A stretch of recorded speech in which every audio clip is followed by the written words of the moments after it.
naman natin high-tech itong bansang Japan mga idol, automatic magkakaroon talaga ng badatis yan mga idol. Pero ang tanong dito ay 4 na araw lang mga idol.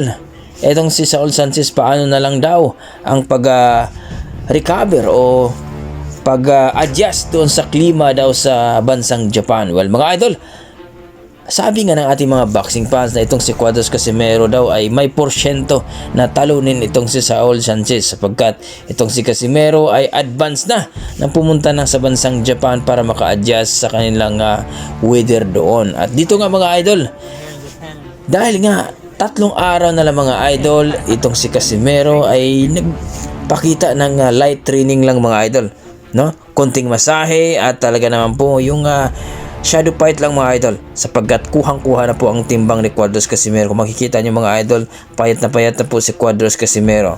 So